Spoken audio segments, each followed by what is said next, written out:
Il y a moi, Bitakwira. Mon père a été égorgé vif en 1966. J'avais 6 ans. J'ai vu chez moi des gens fuir chez eux. Ils fuient la guerre, ils fuient la famille, ils viennent, ils parlent le Kinyarwanda. D'un coup, 10 ans, 15 ans après, non, ce n'est plus du Kinyarwanda. Nous fabriquons un autre nom. Le village de ma mère devient une tribu. Réaliser l'histoire. Donc, si on ne fait pas la guerre, nous perdons ces territoires occupés par les Rwandais et l'Ouganda. Et dès qu'on perd ces territoires, automatiquement, le Congo implose. Parce qu'on va rattacher ces territoires au Rwanda. C'est ce que Kagame veut avec les multinationales.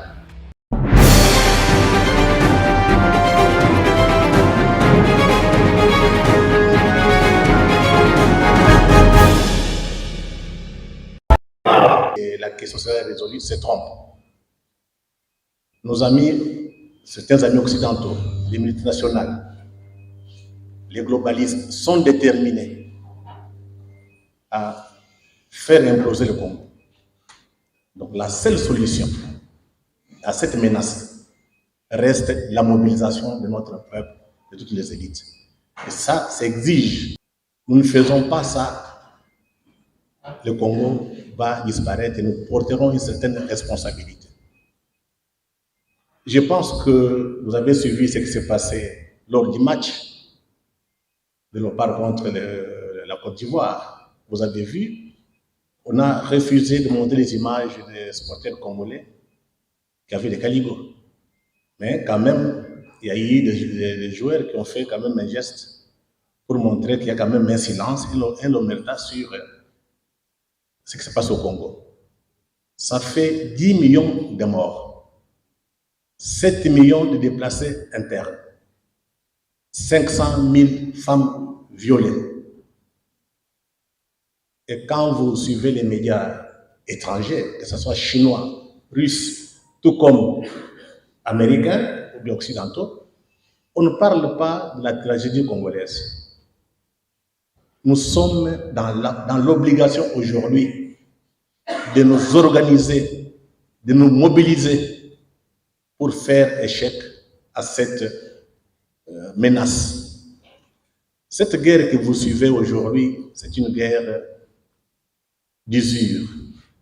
Une guerre d'usure qui a pour objectif faire imploser le Congo. Et il y a un débat. Ceux qui pensent qui demandent à ce que le président aille négocier avec M23, tout comme avec le Rwanda. On se trompe. Kagame Museveni occupe déjà l'est du Congo. Ça fait plus de 23 ans. Les territoires de Massissi, Rutshuru, tout comme Walikale, nous échappent. Donc la meilleure façon de récupérer ces territoires, il n'y a que la guerre. Et l'histoire nous montre que les peuples qui ont été vaincus ont perdu leur territoire et leur souveraineté. Réaliser l'histoire. Donc si on ne fait pas la guerre, nous perdons ces territoires occupés par les Rwandais et l'Ouganda. Et dès qu'on perd ces territoires, automatiquement, le Congo implose. Parce qu'on va rattacher ces territoires au Rwanda. C'est ce que Kagame veut avec les multinationales. Donc Kagame veut des territoires congolais, mais les multinationales veulent des matières premières. Là où Kagame est présent actuellement avec ses troupes, c'est là où se trouvent les minerais stratégiques. Nos amis occidentaux sont dans une logique de pillage. Ils ne peuvent pas accepter de traiter avec l'État congolais pour qu'ils achètent le minerai de manière propre. C'est compréhensible, c'est leur logique. à travers l'histoire, l'Occident, le capitalisme occidental, s'est enrichi de la misère des peuples africains, du peuple noir. On a connu d'abord l'esclavage, la traite négrière. Après la traite négrière, on a connu la colonisation. Aujourd'hui, nous connaissons la néocolonisation. Donc, nous sommes à la fin d'un cycle qui a été dominé par le monde occidental. Il y a un nouveau cycle qui s'ouvre 5 siècles après. Et ce cycle qui s'ouvre, c'est la Chine qui va dominer le monde. Mais la Chine ne va pas dominer le monde avec cette vision de pillage. La Chine va dominer le monde avec une vision de partage, d'achat des minéraux. Donc nous avons deux capitalismes qui s'affrontent actuellement sur l'Afrique et sur le Congo. Mais il ne faut pas être naïf. Qu'on ne croit pas que la Chine viendra nous libérer, tout comme la Russie. La libération de notre pays partira de nous-mêmes quand on prendra conscience que la liberté a un prix. Donc, ce qui se passe ici, c'est la lutte pour l'indépendance, je dirais, économique. Depuis 1885, les capitalistes occidentaux pensent que nos richesses leur appartiennent. Nous n'existons pas. Et vous lirez l'histoire, par exemple, l'histoire de la Chine. Les Chinois se sont organisés. Ils se sont battus. Aujourd'hui, on les respecte. Le monde est fait ainsi. Tout est question de rapport de force. Qu'on quitte cette naïveté de penser que d'autres personnes viendront mourir à notre place. Ce serait une erreur. Donc, nous devons nous battre, nous organiser, faire de façon... On a touché là-bas? Ok, ça va. Nous devons nous battre, nous organiser pour que le Congo devienne indépendant, le Congo devienne souverain. Je pense que le président Félix Antoine Tshisekedi, dans tous ses discours, ce qui me frappe, il parle clairement qu'il ne pourra céder même pas un territoire, un centimètre du territoire congolais. Tous les discours qu'il a fait à travers le monde, il a rencontré tout le monde. Dans les médias, nos amis occidentaux n'en parlent même pas. Donc, nous ne sommes pas seuls. Nous sommes avec d'autres peuples du monde. Nous devons nous organiser pour nous battre, pour avoir notre indépendance économique et l'indépendance politique. Donc, pour terminer mon petit mot, peut-être le silence ou le mental qui est sur la situation congolaise peut s'expliquer aujourd'hui parce que Paul Kagame et les Rwandais sont considérés comme les gendarmes d'Afrique. Pour ne pas dire, les Rwandais est devenu un État négrier. Ça, c'est la première raison qui fait qu'on ne parle pas de notre situation. Deuxième point, vous avez suivi la Grande-Bretagne a signé des accords avec le Rwanda pour exporter, envoyer des réfugiés politiques au Rwanda. Or, Kagame n'a pas à se déplacer. Ils vont rester où? Et la plupart de ces gens, ce ne sont pas des Africains, ce sont des Afghans qui ont été chassés après la prise du pouvoir par les talibans en Afghanistan. Ils sont à peu près 200 000. La France a une partie, tout comme la Grande-Bretagne. On va les mettre où? Si vous partez à Goma, ceux qui viennent de Goma, ils verront qu'il y a beaucoup d'Indo pakistanais. C'est presque le même peuple afghan. Donc nous risquons de nous retrouver en face aussi des terroristes. Parce que ces gens-là ne viennent pas pour le Rwanda, ils viennent pour le Congo. Donc Kagame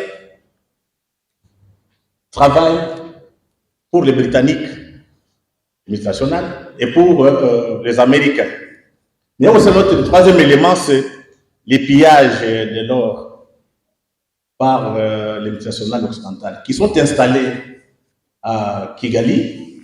Vous avez des usines, les Rwandais exportent le coltan sans avoir des mines. Dernièrement, il y a Rio Tinto, une société anglo-saxonne qui a signé un accord avec Kagame sur l'exploitation du lithium. Kagame n'a pas de lithium se trouve chez nous. Quatrième élément, c'est la présence de la Russie. Les Occidentaux pensent que mieux vaut avoir Kagame au pouvoir, comment il peut sous-traiter leurs intérêts, de défendre en Afrique. Et vous allez voir qu'ils sont en train de signer des accords avec plusieurs États africains. Il y a le Bénin, il y a Burkina Faso maintenant, vous avez Centrafrique, vous avez le Mozambique. Kagame travaille pour les multinationales. Donc moi, je dirais qu'il se prépare déjà le partage de l'Afrique et nous ne sommes pas conscients. Mais comme les Français, les Américains ne sont pas encore acceptés sur le continent africain, on prend quelques noirs qu'on utilise comme Kagame, comme Museveni. Donc on est en train de reconfigurer le monde. On est en train de revoir les frontières de l'Afrique sans qu'on soit conscient. La Libye, il y a déjà 3 États. On n'en parle pas. Vous avez le Soudan, il y en a encore 3. Vous avez encore la Somalie. Donc, les frontières héritées de 1885 sont remises en cause. Et cette guerre à l'Est s'inscrit dans cette vision-là. Ils sont déterminés à revoir tout. Donc, le moment est arrivé que nous, Africains, nous, Congolais, nous prenions conscience pour nous battre, cette fois-ci, pour avoir une indépendance économique, une indépendance politique. Sans ça, on n'a pas d'avenir. Je pense que, pour terminer mon petit mot d'introduction, on n'a pas autre choix. Nous sommes, soit nous faisons la guerre, nous demeurons indépendants et souverains, soit nous perdons la guerre, on nous occupe, le Congo disparaît. La patrie ou la mort. Ce qui se passe ici, c'est comme le président Félix Antoine Tshisekedi l'a dit, Eza Likambo ya Mabele. Le moment est arrivé de nous réveiller, de nous organiser. Voilà pourquoi on organise cette conférence. C'est pour qu'on mette en place ces structures, pour que le peuple congolais s'organise et qu'on fasse échec à cette nouvelle recolonisation de l'Afrique et du Congo. Je vous remercie.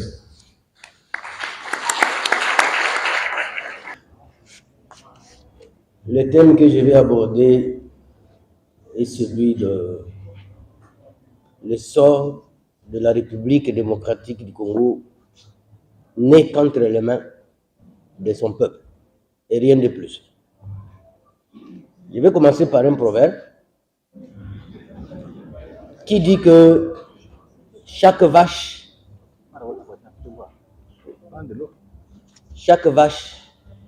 finit par supporter sa bosse. C'est le cas de notre pays aujourd'hui. Je suis un témoin de l'histoire dans la sous-région des Grands Lacs.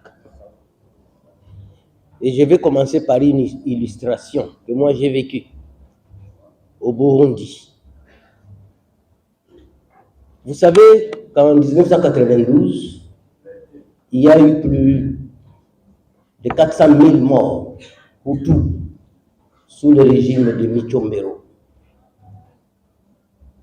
Et ces Hutus-là, on venait les récupérer à la maison et monter dans des camions comme des moutons.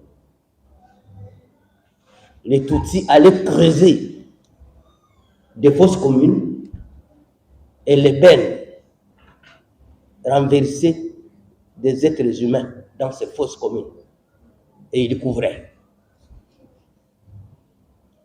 Alors nous sommes en 1982, je viens d'obtenir mon petit diplôme d'État. J'ai une promesse d'une bourse d'études aux États-Unis. Je dois passer par le Bujumbura, mais je n'ai pas de passeport. L'Américaine avec laquelle je devais voyager me dit non, je vais chercher le passeport pour toi à Kinshasa.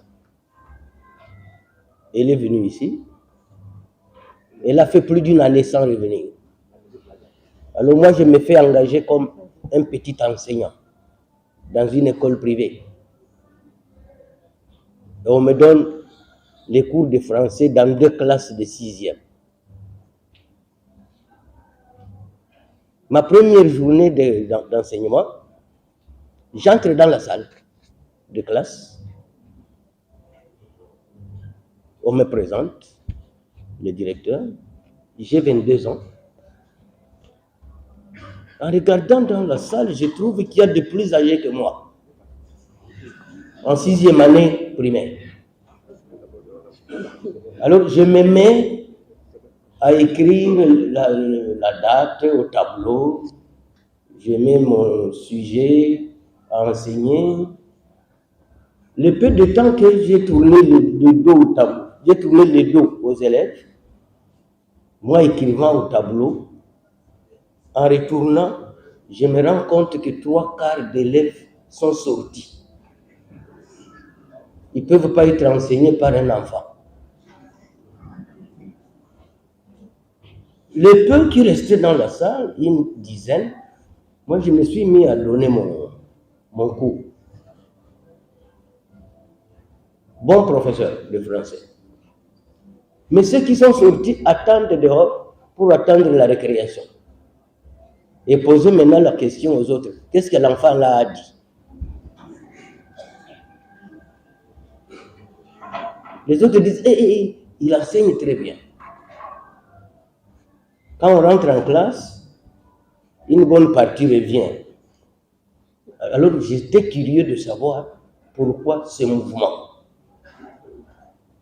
Ce mouvement consistait qu'aucun Hutu ne devait accéder à l'école secondaire. Ils doivent se limiter en 6e année primaire. C'est ainsi que tu quittes la 5e année primaire, tu vas en 6e, tu doubles de classe, le triplement est interdit. L'année prochaine, tu rentres en 5e, tu y passes encore une année, et l'année qui vient, tu reviens encore en 6e, la barbe pousse. Tu es obligé d'aller faire autre chose. Parce qu'au concours national, tu dois écrire ton ethnie, Hutu, Tutsi ou toi. Et seuls ont accès à l'école secondaire les Tutsis. Est-ce que vous sentez le degré de cruauté d'un être humain?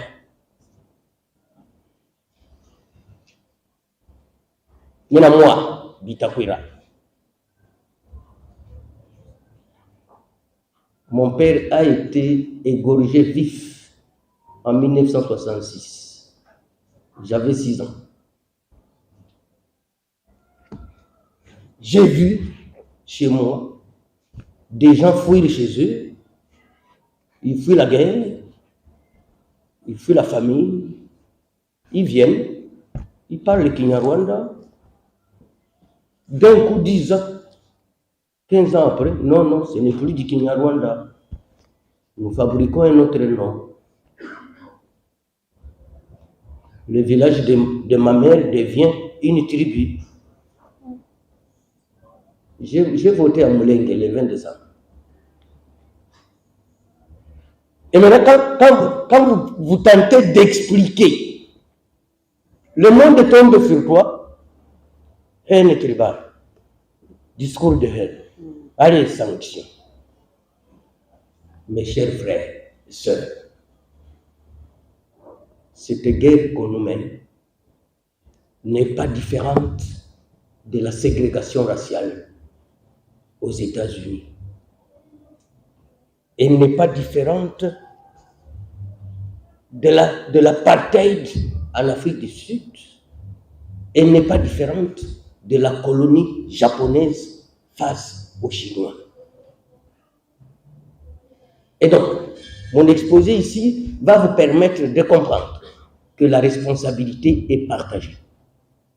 Soit nos dirigeants prennent au sérieux cette guerre, le peuple s'ensuit, accompagne, soit nous disparaissons. C'est le choix à opérer. Parce que quand il y a eu la ségrégation raciale aux États-Unis, si Martin Luther King n'était pas né, ne s'était pas levé, il n'aurait jamais pris fin. Jamais. Bien comme dit le professeur Kabongo, il y a encore ces séquelles, mais toutefois, on a quand même eu un président noir aux États-Unis. C'est la victoire du combat de Martin Luther King. Je salue en passant l'ambassadeur Balouane, mon grand frère, qui est notre ambassadeur en Chine. Nous échangeons régulièrement. Les Japonais ont colonisé les Chinois pendant 109 ans. 109 ans, un siècle, 109 ans. Il les bastonnait matin, midi, soir, mais pendant 109 ans. Mais Mao Tse-tung est né et a libéré. Il a libéré ces Chinois-là sous les jougs japonais. Et je vais vous dire comment la Chine est devenue la Chine que nous adorons et admirons aujourd'hui. Parce que le 1er octobre 1949, Mao Tse-tung fait la marche rouge à Pékin. Son premier projet, c'est le collège des élèves et des étudiants pour le salut de la Chine. On trouve 2, 3, 4 Chinois en train de discuter sur une question qui n'a aucun rapport avec la Chine de demain. 6 mois de prison. 6 mois de prison. Quand je vois des petits magiciens devenus pasteurs ici, en train de jouer avec le peuple, sans penser à notre avenir, si j'étais décideur, je les amènerai tous à Ngenga pour aller prier là-bas. Je les amènerai tous à Ngenga. Parce que l'ennemi a plusieurs stratégies. La stratégie de distraire. La stratégie de distraire. Pour que vous oubliez ce que vous êtes en train de subir. Et il n'y a personne pour amener le peuple. Attention, qu'on ne nous distraie pas. Nous sommes en guerre. Mao a créé cette brigade-là. On te trouve au JB, au Fali, au Werason, au 6 mois de prison. Tous les yeux braqués sur Bunagana. Quand est-ce qu'on va libérer Bunagana? C'est pour quand? Monsieur le Président, on libère Bunagana quand? Vous avez besoin de quoi? Vous manquez quoi?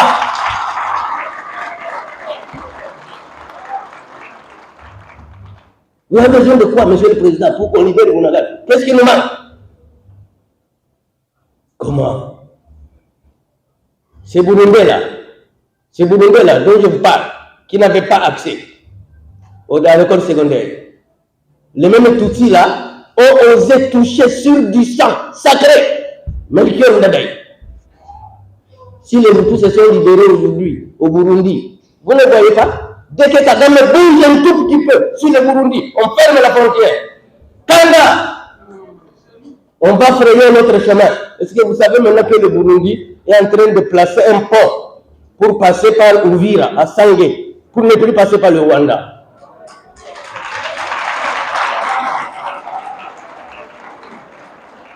Ici, on nous rappelle les oreilles que nous sommes morts à 15 millions, on n'a jamais fermé la frontière. On n'a jamais non plus les relations diplomatiques. Dans quelle guerre nous sommes?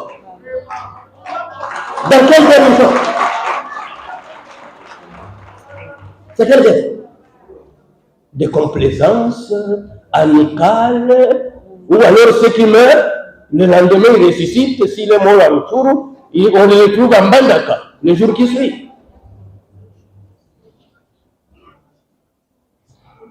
L'apartheid sud-africain.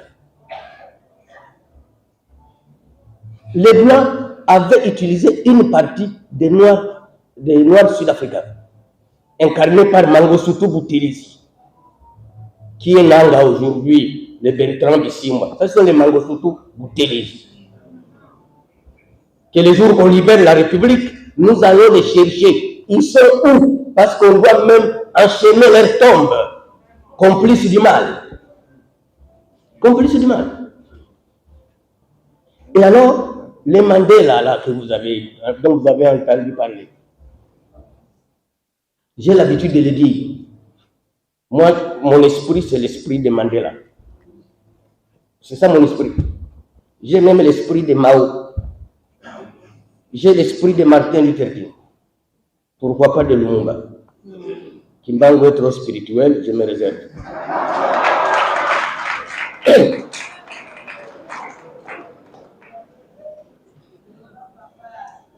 Modérateur, tu n'auras pas la capacité de me couper, je suis sûr.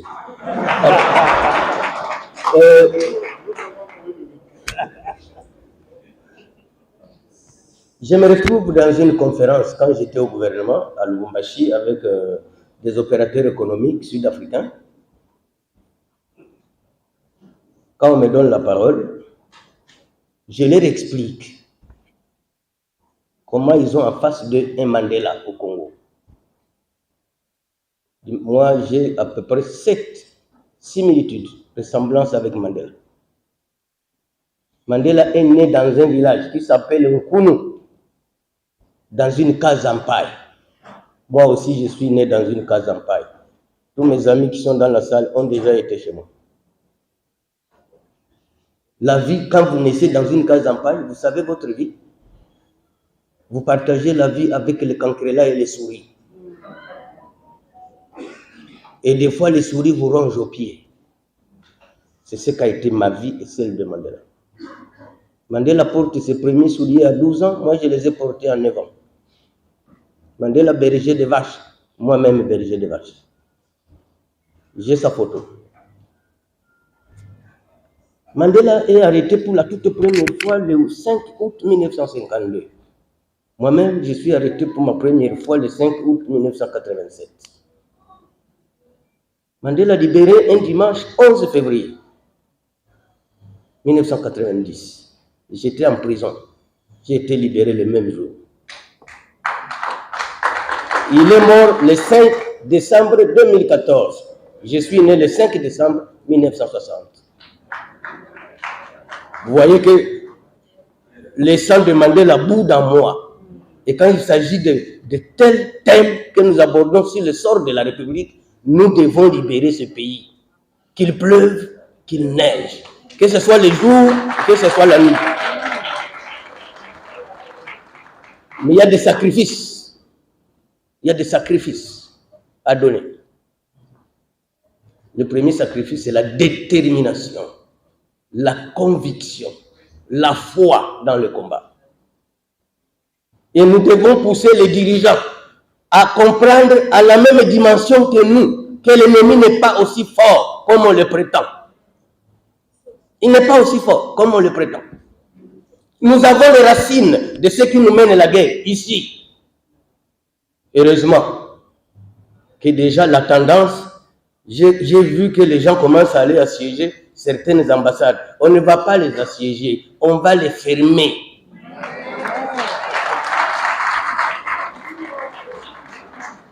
Après les avoir fermés, nous allons les sceller. Et ils ne reviendront que quand nous aurons fini la guerre. 2.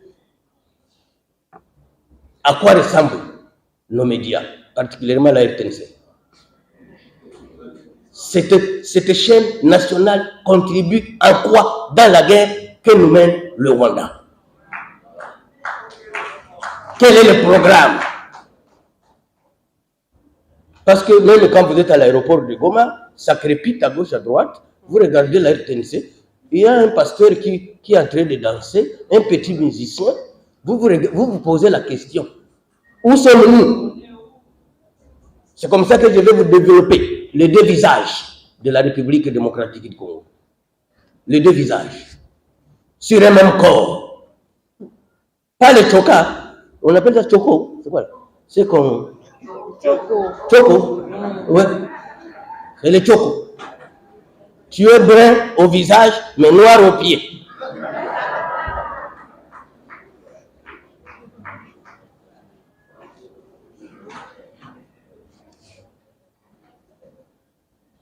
Depuis qu'on nous mène la guerre. Le professeur Kabongo a parlé de Joseph Kabila. Je vais crécher un peu. J'ai fini les deux visages et puis je crèche.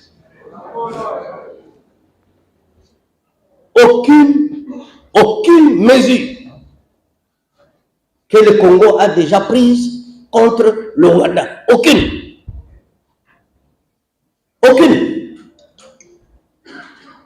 Donc, même quand on nous tue, notre gouvernement fait semblant qu'on ne nous tue pas, on nous parfume.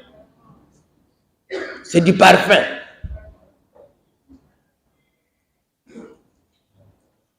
Le petit Burundi, le Rwanda, tant que le régime du Burundi est Hutu, le Rwanda ne tirera aucun jour une seule balle au Burundi. Aucune. Ça, je vous rassure. Et vous avez vu comment le ministre, comment il s'appelle encore, le Burundais, là, Ndayishimiye. Vous avez vu comment il a été applaudi ici au stade à la prestation de serment du président Ladoum. Vous avez vu? Vous savez pourquoi? C'est un geste psychologique. Mobali aye. Oya banga Rwanda te. Le biso to banga Rwanda. On doit fermer les frontières avec ce pays. La RDC n'a pas besoin du Rwanda. C'est le Rwanda qui a besoin de la RDC. On doit rompre les relations diplomatiques avec le Rwanda. Ce n'est même pas à négocier. Ceux qui font le Kivu, vous voulez aller chez moi en Vira ou à Fils. Tout le monde passe par le Rwanda. Parce que la route du Congo n'est pas fréquentable. Et vous vous dites qui a interdit à la RDC de tracer sa route. Et quand vous passez par le Rwanda, on vous prend pour des petits idiots. Alors que vous payez. Alors que si nous prenons notre route, il sera asphyxié. Je dis bien asphyxié. Donc, c'est nous qui donnons de l'eau au moulin du Rwanda. C'est nous. La guerre que nous mène le Rwanda, c'est nous-mêmes qui l'encourageons. Sous Trump, il a commencé à fermer ses frontières avec le Mexique. Les Mexicains ont commencé à crier. Le Burundi a déjà fermé ses frontières avec le Rwanda, alors qu'il n'est pas en guerre avec le Rwanda. Mais nous qui crions que le Rwanda est en train de nous tuer, les frontières n'ont jamais été touchées. Est-ce que ce n'est pas une complicité? Il faut poser la question à M. Lutungula. Dans quoi nous sommes, monsieur le ministre des Affaires étrangères? Dans quoi nous sommes?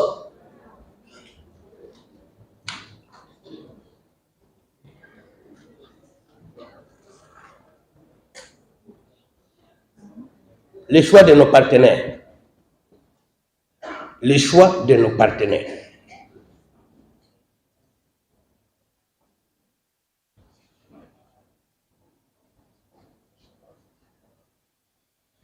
On vient avec l'Ouganda, on va essayer de faire la coopération militaire. Mais le jour où on va occuper Bunagana, c'est l'Ouganda qui facilite l'entrée au Rwanda pour essayer de voir comment ils vont s'installer. Et après, on nous apprend, non, l'Ouganda a déplacé les bornes, il est venu les mettre au-dedans de notre pays. Kinshasa ne bouge même pas le doigt. Est-ce qu'on peut compter sur Kinshasa pour nous libérer? Un point d'interrogation. Mais avec la dynamique que nous observons aujourd'hui, je crois que quand nous avons vu même les ministres imiter les joueurs, nous avons dit ça y est. Parce que c'est le gouvernement qui doit prendre le devant. Il ne peut pas prendre le derrière. Et les internautes ont écrit. Il faut aussi comment on fait les joueurs. Est-ce qu'ils vont entrer en action? Nous espérons que c'est un message d'entrer maintenant en action. Les jours où il y a une moindre volonté politique, ici à Kinshasa, cette guerre ne prendrait même pas 2 mois. Même pas 2 mois. Vous savez pourquoi? Parce que les jours où on va être attentif à la guerre, les militaires vont manger, ceux qui sont au front, vont manger 4 fois par jour. Et la nourriture, ils donnent aux petits déplacés de guerre. Parce que nous, si on a mangé un jour au cœur du bœuf, au village, c'était grâce aux militaires. Tu vas voir le corned-beef où? Toi qui es au village, marchant pieds nus. C'est les militaires qui te donnent le corned-beef. Surtout si une de vos sœurs est leur amie. Tout vient à la maison, non? On doit avoir un traitement spécial. Il y a une guerre qui se passe, mais que les gens ignorent. Madame Kavira l'a dit. Minembwe. Ce qui se passe à Minembwe. Les gens ne le savent pas. À Minembwe d'abord, j'informe aux Congolais que c'est une capitale d'un pays imaginaire. Retenez ça. C'est la capitale d'un pays imaginaire. Si vous suivez certains pasteurs, Tutsi à l'étranger, aux États-Unis, donc c'est la terre promise.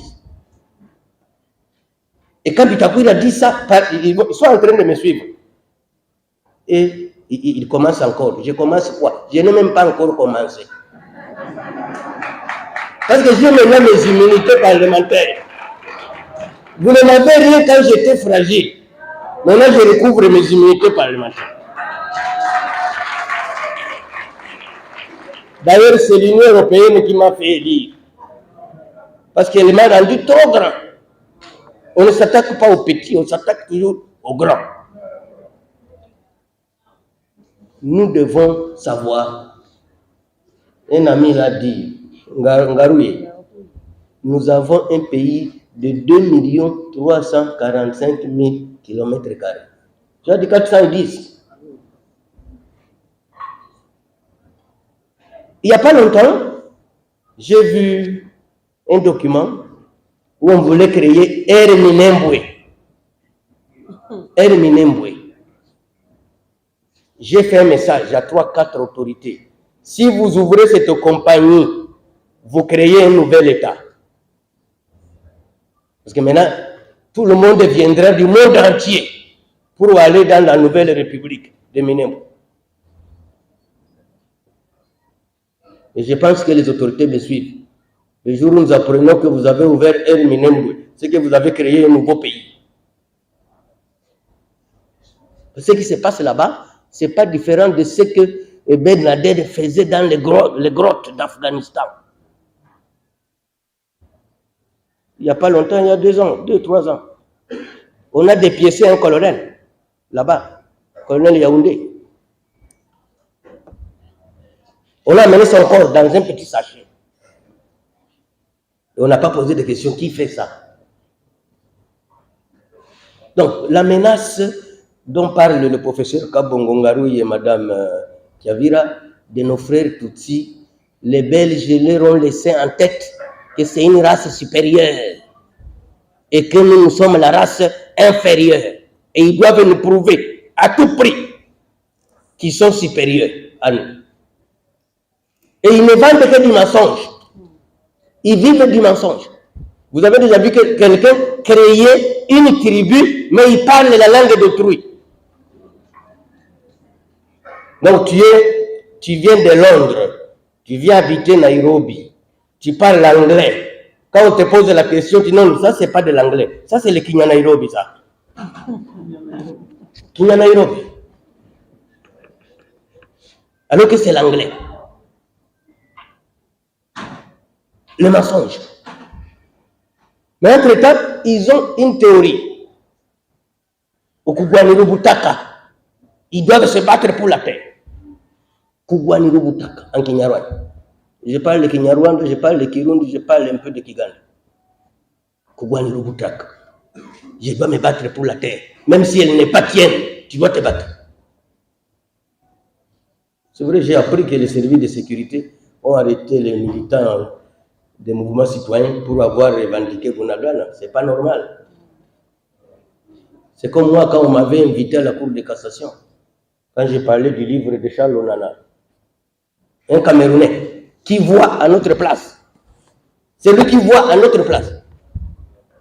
Maintenant, nous parlons du contenu. La justice congolaise m'interpelle. Je suis devant des aveugles, je vous amène un œil.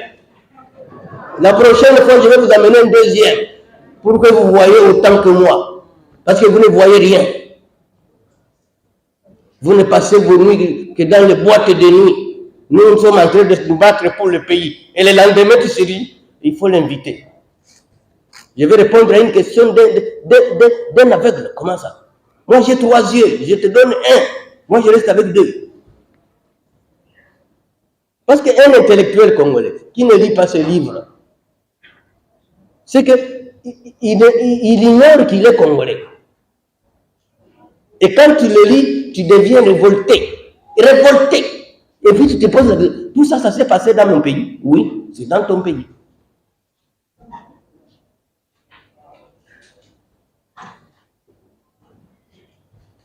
À sa page 240, il dit les Banyamulenge et la destruction préméditée de la RDC. Et puis, il insiste, les Banyamulenge ou l'histoire fabriquée au Kivu. Histoire fabriquée. Mais c'est pas d'une manière bête qu'ils l'ont fabriquée. C'est d'une manière intelligente. Parce que vous pouvez vous imaginer que sous Kabila, pour être officier militaire au Kivu, tu dois d'abord être Tutsi. C'est d'abord la condition. Tu l'es? Oui, oui, je le suis. Kendekuna. Bukavu, Uvira, Fizi. Donc, un Bantou est naïf parce qu'il a même pitié de son ennemi. Mais un Tutsi, lui, même pendant 30 ans, il va garder rancune. Il sait que le jour où il va bien t'attraper, il va te zigouiller. Même s'il a dormi dans ta maison, et quand il est en position de force, de faiblesse, il te dit, même sous le lit, je peux dormir. Mais le jour où il prend position, il va te dire, toi, c'est qui encore? Alors qu'il a passé 3 ans dans ta maison. Tu dis, tu ne connais pas que c'est moi, je n'ai jamais entendu ce nom. Parce que lui n'a pas pitié de l'ennemi. Ce qui est arrivé au Rwanda en 1990, parce que la guerre du FPR a commencé le 1er octobre 1990. Les Rwandais, les Hutus, étaient devenus tous opposants à leurs propres frères, à Biarima. Comme nous-mêmes ici. Nanga se fâche pour un carrière minier, j'ai rejoint le M23. Ok, bon voyage. Nous espérons que tu reviendras vivant.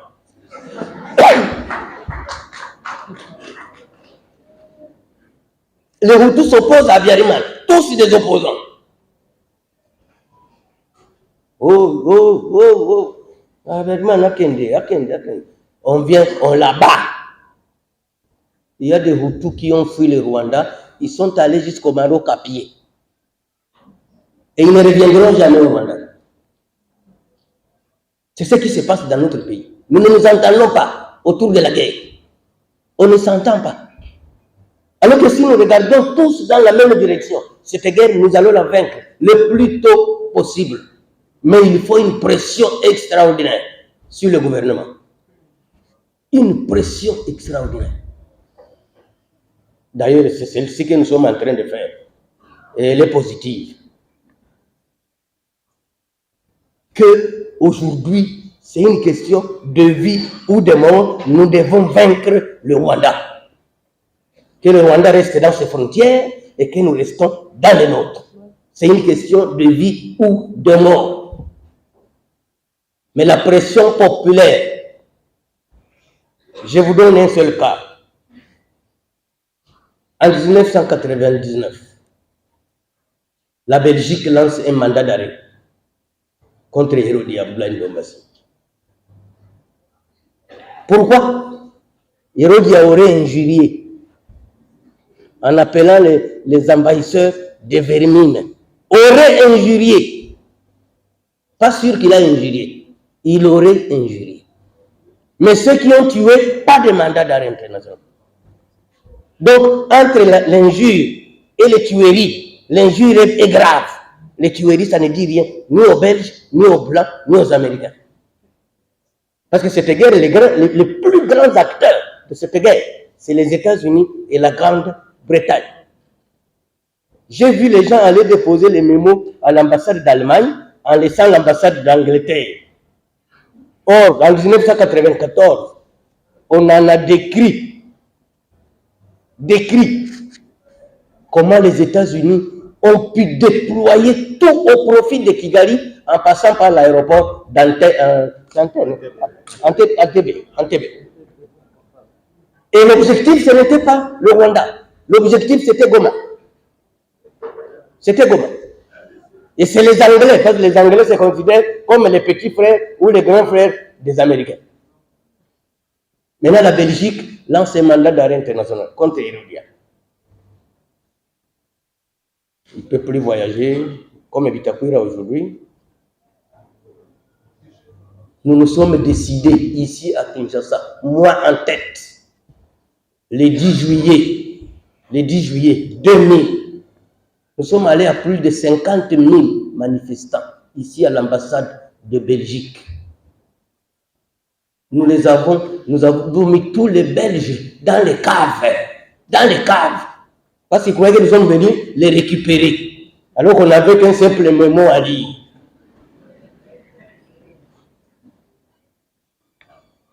J'ai lu les mémos. Après, leur service, ils leur ont dit non, ils ne sont pas violents.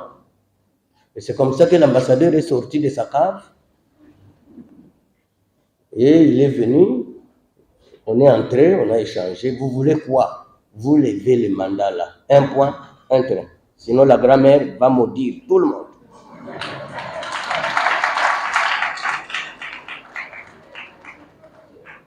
Quatre jours après, le vieux Hérodia m'appelle. Camarade, est-ce que tu peux venir? Bon, les Belges étaient ici pour venir me dire mais que ça ne vaut plus la peine encore de marcher. Cette affaire, c'est fini. Donc vous voyez que si nous allons 1 million à l'ambassade des États-Unis et d'Angleterre, Kagame va quitter la nuit. Parce que c'est eux qui l'envoient ici. Kagame, c'est un simple chien qu'on a fait monter sur l'arbre. Un chien ne monte pas sur un arbre. C'est celui qui pose le chien qui doit venir le faire descendre. Or, nous savons qui a posé ce chien-là sur l'arbre. On ne peut arrêter de l'eau qu'à la source. On n'arrête pas l'eau au milieu. Ça tend déjà vers le lac. C'est déjà abondant. Mais à la source, vous pouvez freiner, ça s'arrête là. On peut bétonner à la source et puis mal et Kobi mal juste. Donc, bref, ce que je voudrais appeler les Congolais ici aujourd'hui est que le sort de notre pays est entre leurs mains. Toutes les autres péripéties qui se sont passées depuis 1994, l'entrée des réfugiés chez nous, 1996, l'entrée de l'AFDEL. Or, l'AFDEL est venue après. C'était la guerre de Banyamulenge qu'on a transformée finalement en AFDEL. On est allé en 1998 jusqu'en 2003. L'assassinat de Mzee. C'est parce que Mzee n'a pas accompli la mission qu'on lui avait confiée. La mission, c'était quoi? Brader la République. Lui-même m'a dit comment je vais brader mon propre pays. Alors, je voudrais terminer en appelant d'abord, ce soir, mon premier message, je l'adresse à M. Mouyaya, ministre Communication et Médias. Adapter le programme de la RDC à la situation de guerre. À la situation de guerre. Nous devons avoir des émissions où les gens qui maîtrisent la situation doivent expliquer au peuple congolais qu'est-ce qui se passe et comment nous pouvons résoudre ce problème. Encourager nos forces armées. Demander au président de la République d'exécuter sa décision de créer les réservistes de l'armée de défense. C'est urgent. J'ai entendu les militaires de la SADC, particulièrement sud-africains, qu'ils ne peuvent plus se battre aux côtés des FARDC parce que les FARDC sont en train de se battre avec les milices locales.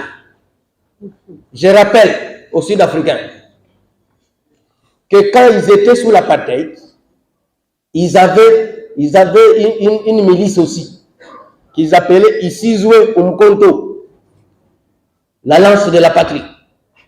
Quand Mandela est entré au pouvoir, l'armée sud-africaine aujourd'hui vient de la milice là, Isizwe Umkhonto. C'était les Maïmaï de l'Afrique du Sud. C'est eux qui ont constitué l'armée. Parce que nos militaires qui sont en front, tu viens de Matadi, de l'Équateur, du Kasaï, pour la toute première fois, il faut que tu aies quelqu'un qui connaît le coin à tes côtés pour ne pas se perdre. Et qui peuvent le faire? C'est le Wazalendo. Ce sont des Congolais. C'est ce que De Gaulle avait créé en France. La résistance. Et sans la résistance à l'est du pays, je crois que Kigali aurait pris ce pays depuis très longtemps. Maintenant, qu'est-ce qu'on fait comme complot? Les Américains, les Anglais, les Français, les Belges, ils savent que si on incorpore ces jeunes dans l'armée, il n'y aura plus moyen que les Rwandais puissent gagner le terrain. C'est comme ça qu'on intimide le gouvernement de la République. N'osez pas, n'osez pas. Ce sont des enfants du Congo qui veulent se battre pour protéger leur pays. Parce que j'avais entendu la dame ici, si c'est Keïta, de la MONUSCO. Je ne sais même pas, elle fait quoi encore ici. Je ne sais même pas, elle fait encore quoi ici.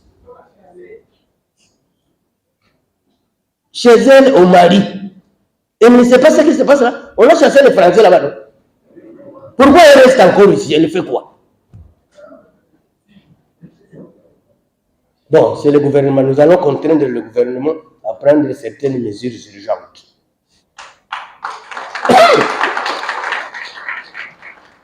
Parce que quand nous allons entrer dans les universités, dans les collèges, les lycées, pour amener tout le monde à commencer à comprendre, et même les cours d'histoire, hein, ça doit changer. Si moi je suis ministre de l'EPST aujourd'hui, je cherche tous les professeurs là. Changez-nous les cours d'histoire.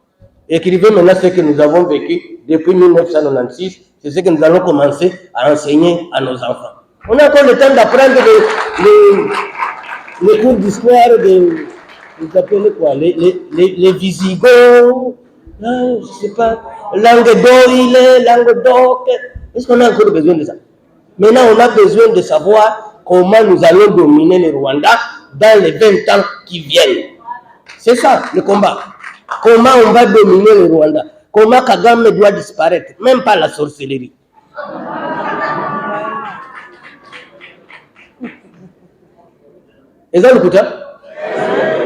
Est-ce que vous savez que nos ancêtres peuvent amener les abeilles et chasser tous les Rwandais à Bunagana?